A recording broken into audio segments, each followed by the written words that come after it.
Người nổi tiếng TV 24 giờ là kênh cung cấp thông tin về các nghệ sĩ, ca sĩ, diễn viên nổi tiếng của Việt Nam và thế giới. Hãy đăng ký kênh của chúng tôi để cập nhật tin tức nhanh nhất trong 24 giờ. Tình yêu mới của Lâm Canh Tân gây chấn động dư luận.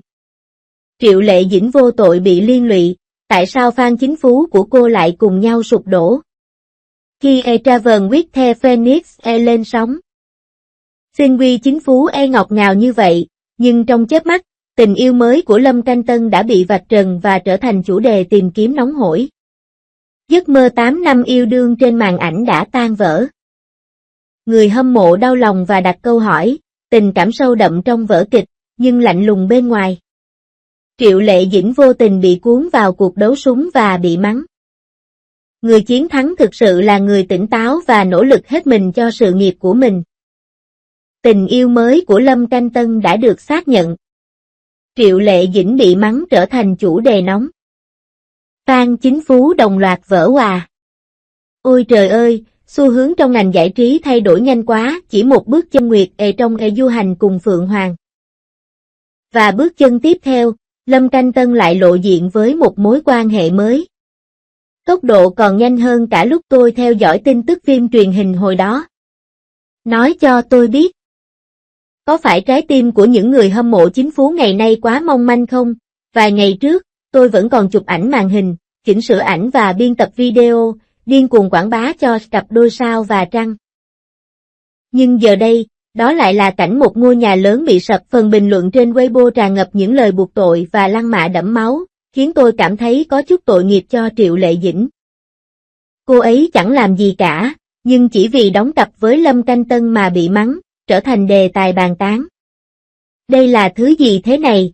Nói đến y xin quy chính phú. Chúng ta có thể bắt nguồn từ Vincent Arren 8 năm trước, khi đó, Lâm Canh Tân vào vai Vu Văn Nguyệt lạnh lùng. Hai người họ đã trải qua đủ mọi cung bậc sống chết trong vở kịch khiến tôi phải khóc. Đặc biệt là cảnh Vũ Văn Nguyệt chìm xuống hồ băng, đó chính là cái bóng của tuổi thơ tôi. Cho đến bây giờ. Khi nhìn thấy mặt băng, tôi vẫn không khỏi nghĩ, Nhạc đại sư, ngài có ổn không? Sau khi bộ phim trở nên nổi tiếng, Lâm Canh Tân và Triệu Lệ Dĩnh cũng trở thành chính phú được yêu thích. Mặc dù cả hai chưa bao giờ thừa nhận đang trong mối quan hệ, nhưng những tương tác và giao tiếp bằng mắt của họ luôn khiến mọi người cảm thấy rằng có điều gì đó đang xảy ra. Cùng với trí tưởng tượng phong phú của người hâm mộ, chẳng hạn như y vỗ đầu y và y vẽ mắt, cả hai đã được ghép đôi với nhau. Bạn nói sức mạnh của fan chính phú thật đáng sợ phải không? Năm nay, việc phát sóng Tây Du Ký, chinh phục Phượng Hoàng đã thực hiện được ước mơ của nhiều người hâm mộ chính phú. Sau 8 năm, cuối cùng họ cũng được làm việc cùng nhau một lần nữa. Đây chỉ đơn giản là sự ngọt ngào chính thức. Vài người bạn xung quanh tôi đêm nào cũng cầm điện thoại di động, cười toe toét nhìn màn hình. Nói rằng họ muốn sống lại khoảnh khắc ngọt ngào của cặp đôi Tân Nguyệt. Trong thời gian đó, mạng xã hội tràn ngập những cuộc thảo luận về du lịch cùng Phượng Hoàng. Lâm Canh Tân và Triệu Lệ Dĩnh thường xuyên lọt vào danh sách tìm kiếm hot, với những bài đăng như Lâm Canh Tân vén váy Triệu Lệ Dĩnh, và Lâm Canh Tân và Triệu Lệ Dĩnh giao tiếp bằng mắt. Thực sự trở thành trò vui của những người hâm mộ chính phú. Kết quả thế nào? Quá nhiều niềm vui sẽ dẫn đến nỗi buồn. Trước khi công chúa du hành kết thúc phát sóng, Lâm Canh Tân đã bị phát hiện đi ăn uống và mua sắm cùng những cô gái khác. Anh ấy cũng rất chu đáo khi mở cửa xe và xách hành lý cho họ. Cách đối xử này hoàn toàn khác với lúc anh giữ váy của Triệu Lệ Dĩnh. Cô cùng tức giận, cảm thấy mình bị lừa dối và đổ xô đến Weibo của Lâm Canh Tân để tố cáo anh. Thực ra, tôi nghĩ cảm xúc của người hâm mộ chính phú là dễ hiểu. Mục đích của việc theo đuổi một cặp đôi là để vui vẻ và đạt được một cuộc sống tươi đẹp. Nhưng vấn đề là, phim truyền hình là phim truyền hình. Thực tế là thực tế, và diễn viên đóng vai chứ không phải đóng chính mình. Nếu bạn đưa vai diễn vào cơ thể của diễn viên, liệu bạn có dễ thất vọng không? Hơn nữa, ngành công nghiệp giải trí đầy rẫy sự thật và dối trá, thực tế và hư cấu. Ai biết được những cái gọi là tương tác ngọt ngào cái đó có phải chỉ để quảng bá cho bộ phim hay không? Thành thật mà nói, Chuyện tình của Lâm Canh Tân khá nhiều màu sắc. Từ Vương Lưu Văn đến Tưởng Mộng Kiệt, rồi đến những người nổi tiếng trên mạng, tốc độ thay đổi bạn gái. Anh được chụp ảnh cùng một nữ diễn viên trẻ xinh vào những năm 2000 và một số người phàn nàn rằng anh lại một con bò già ăn cỏ non. Bây giờ, một cô bạn gái tin đồn mới đã xuất hiện. Tôi thậm chí còn không thể ăn đủ những tin đồn này. Có người nói Lâm Canh Tân là cái tay chơi lăng nhăng khắp nơi, đùa giỡn với tình cảm của mọi người. Một số người còn nói rằng anh ấy chỉ đang tìm kiếm tình yêu đích thực và vẫn chưa tìm thấy. Tôi nghĩ tình yêu là thứ mà không ai có thể đoán trước được. Có lẽ anh ấy thực sự chỉ muốn tìm một người có thể khiến trái tim anh ấy đập, nhưng anh ấy vẫn chưa tìm thấy. Tuy nhiên, việc anh ấy thường xuyên thay đổi bạn gái khiến mọi người nghĩ rằng anh ấy không đáng tin cậy. Hơn nữa, thời điểm công khai mối quan hệ mới này có phải là quá tinh tế không? Lúc đó đang là thời gian quảng bá cho Travel with Theo, liệu anh ấy có đang lợi dụng sự nổi tiếng của chính phú để thổi phồng bản thân hay không? Xét cho cùng, trong ngành giải trí, giao thông chính là vua. Có lưu lượng truy cập thì sẽ có sự tiếp xúc, và có sự tiếp xúc thì sẽ có giá trị thương mại.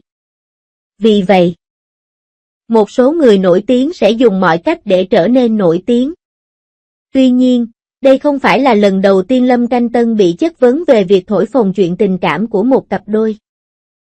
Trước đây khi còn ở bên Vương Lệ Khôn, có người nói rằng họ làm vậy để quảng bá cho bộ phim truyền hình. Sau này, khi anh hợp tác với Cái Duyệt Hy trong đầu tiên gặp gỡ, cuối cùng chia tay. Tin đồn ngoại tình cũng lan truyền. Dù sao đi nữa, đời sống tình cảm của Lâm Canh Tân luôn gắn liền với tác phẩm của anh. Tôi không biết đây là sự trùng hợp ngẫu nhiên hay cố ý. So sánh với cô. Sau khi ly hôn, cô tập trung vào sự nghiệp của mình. Những bộ phim như Hạnh Phúc cho Vạn Ngôi Nhà và Gió Mùa Hè đã giúp cô chuyển mình thành công thành một nữ diễn viên quyền lực. Kỹ năng diễn xuất của cô đã được công nhận và các tác phẩm của cô đã được đón nhận nồng nhiệt. Cô đã chứng minh được năng lực của mình và thoát khỏi cái mác ở ngôi sao giao thông. Thành công của Triệu Lệ Dĩnh cũng là lời cảnh báo cho những người hâm mộ vẫn còn mơ về một chính phú. Hãy lý trí khi theo đuổi các ngôi sao và đừng áp đặt cảm xúc của mình lên người khác. Người nổi tiếng cũng là con người. Họ có cuộc sống và lựa chọn riêng của mình. Nếu bạn thích công việc của họ, hãy ủng hộ và đừng can thiệp vào cuộc sống riêng tư của họ. Hơn nữa, tôi nghĩ người hâm mộ chính phú không nên quá nhạy cảm. Chính phú chỉ là một giấc mơ đẹp. Khi bạn thức dậy, bạn thay vì đắm chìm vào thế giới ảo tưởng của chính phú. Tốt hơn hết là bạn nên tập trung vào cuộc sống của mình, nỗ lực hoàn thiện bản thân và khiến mình trở nên tốt hơn. Khi nói đến chính phú trong ngành giải trí, có rất nhiều đến nỗi khó có thể đếm xuể. Một số chính phú là thật, một số là giả, một số là cường điệu, và một số do chính người hâm mộ tạo ra. Dù sao thì trong vòng tròn này, bất cứ điều gì cũng có thể xảy ra. Vì vậy, với tư cách là người xem, chúng ta phải mở mắt, nhìn nhận sự vật một cách lý trí và không nên bối rối trước những hiện tượng hời hợt. Tôi nghĩ những người nổi tiếng trong ngành giải trí cũng nên suy nghĩ về vấn đề này và không nên phụ thuộc quá nhiều vào tiếp thị chính phú. Chính phú có thể mang lại lưu lượng truy cập, nhưng nó cũng có thể gây ra những tác động tiêu cực. Nếu bạn thổi phồng quá mức chính phú, không chân thành. Hơn nữa, chính phú cũng có thời hạn sử dụng. Khi hết hạn sử dụng, nó sẽ trở thành nghề kẹo hết hạn và khiến mọi người phát ngán. Thực ra, tôi nghĩ điều quan trọng nhất đối với một ngôi sao là phải có sức mạnh. Chỉ bằng cách nói lên suy nghĩ của mình thông qua tác phẩm, bạn mới có thể giành được sự tôn trọng của khán giả. Nếu bạn không có năng lực thì dù bạn có quảng bá bao nhiêu chính phú đi chăng nữa, chúng cũng chỉ tồn tại trong thời gian ngắn và sẽ sớm bị khán giả lãng quên. Giống như Triệu Lệ Dĩnh, cô đã dựa vào nỗ lực của chính mình, từng bước một, để có được thành quả như ngày hôm nay.